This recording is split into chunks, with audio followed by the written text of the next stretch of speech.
હાલો દોસ્તો, જો આપણે આજ બનાવવાની છે મગની દાળ. તો એના માટે આપણે આજે બનાવશું મગની દાળ અને ઘઉંની રોટલી બનાવવાની છે. હાલો જો હવે અમે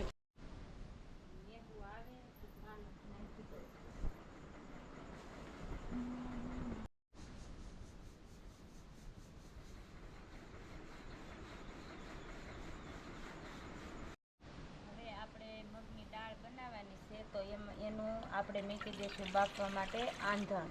પાણી ગરમ મૂકી દઈએ. આ 2 ગ્લાસ પાણી મૂક્યું. હાલો આપણે આંધણમાં નાખશું થોડું સ્વાદ પ્રમાણે નમક. હાલો આપણે હવે ધોઈ નાખીએ આ મગની દાળ.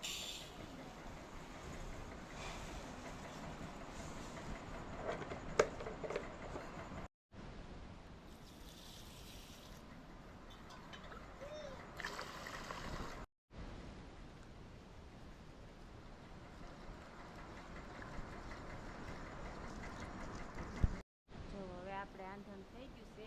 તો હવે આપણે આ મગની દાળ બાફવા મૂકી દઈએ.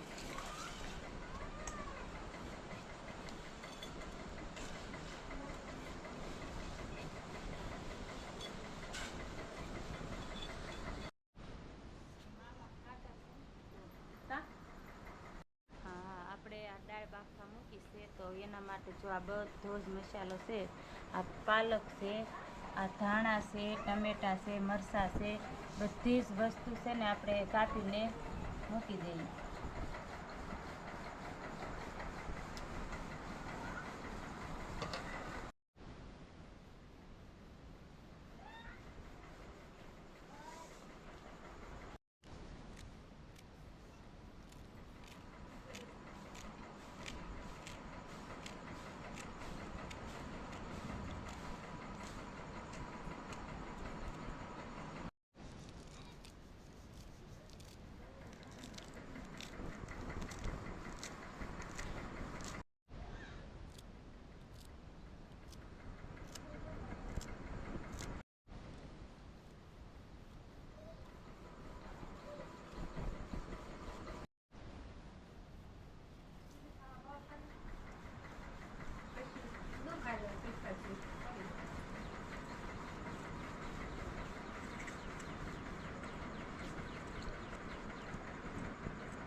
આપણે આ મગની દાળ બધી બફાઈ ગઈ છે. તો હવે એને આપણે ઉતારી લઈએ.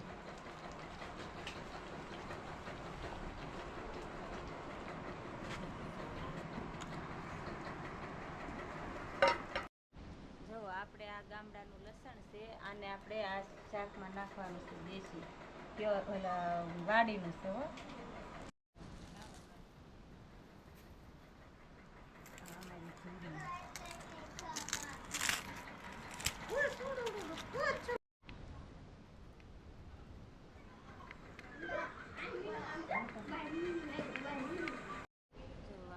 બધો જ મસાલો આપણે કપાઈ ગયો છે. પાલક, મરચાં, કાંદા, લસણ, ટમેટા, કોથમરી, લીમડી બધો જ મસાલો થઈ ગયો છે કમ્પ્લીટ. જોવો આપણે હવે આપણે એને વઘારવાનું છે.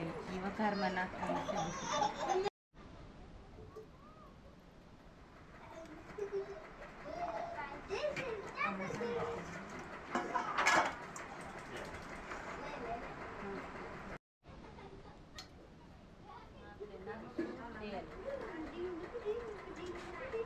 બે થી 3 પાવડા તેલ નાખી દઈએ.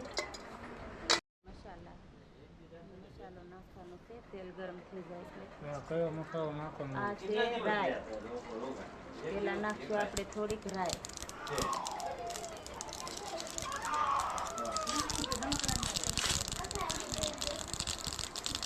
ઓલી થઈ ગઈ છે. તો હવે નાખશું આપણે થોડું જીરું.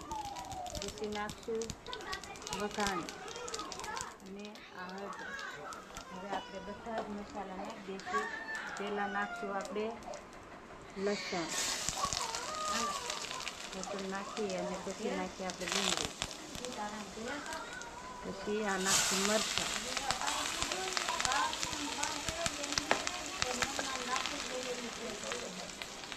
અને હવે નાખીશું કાંદા.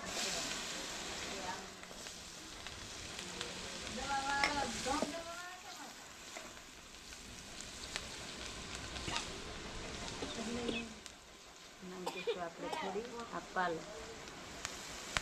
પાલક નાખીએ એટલે દાળનો સ્વાદ બહુ મસ્ત આવે.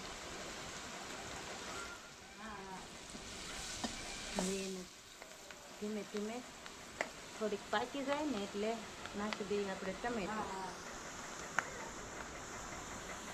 હવે નાખશું આપણે ટમેટા.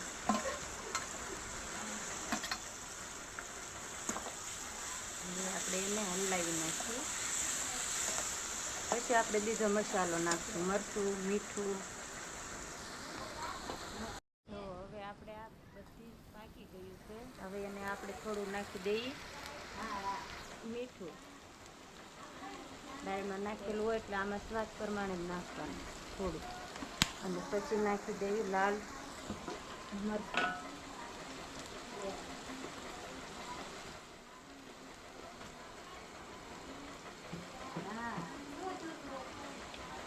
હવે આપણે એને હલાવી નાખીએ.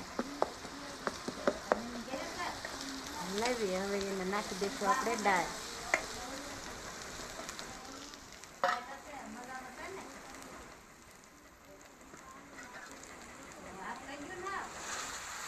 દાળ આપણે નાખી દઈએ. આ બધી જ વસ્તુ ચડી ગઈ છે એટલે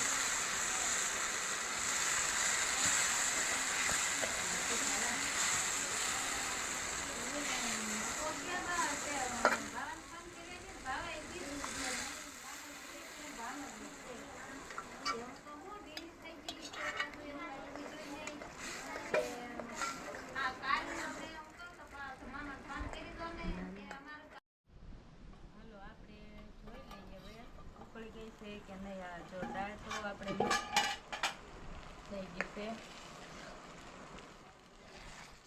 આપણે બની ગઈ છે દાળ. હવે આપણે એને નીચે ઉતારી દઈશું.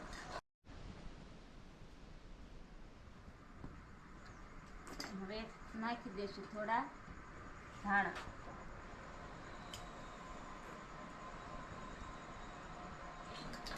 ધાણા નાખવાથી બહુ મસ્ત સ્વાદ આવે છે બધા જ શાકમાં.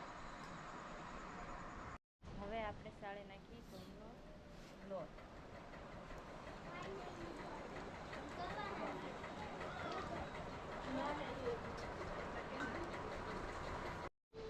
આપણે આ લોટ સાળી નાખ્યો છે.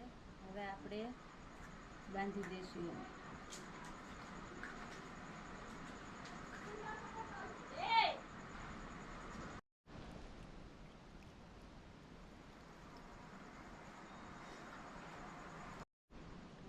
આપણે આ લોટ બંધાઈ ગયો છે અને એના ગોળિયા પણ કરી નાખ્યા છે. હવે આપણે આને રોટલી વણી નાખીએ.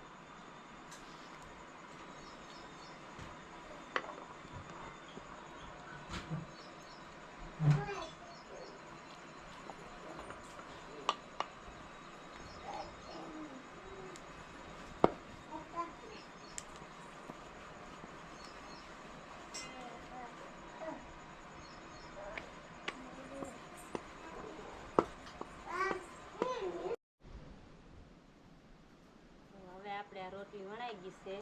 હવે એને નાખશું આપણે પકવવા.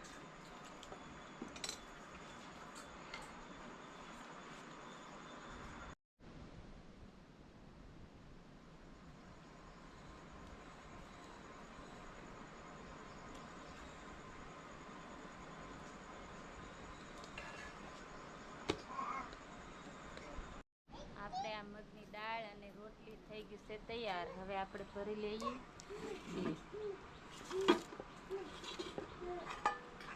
ડીશ.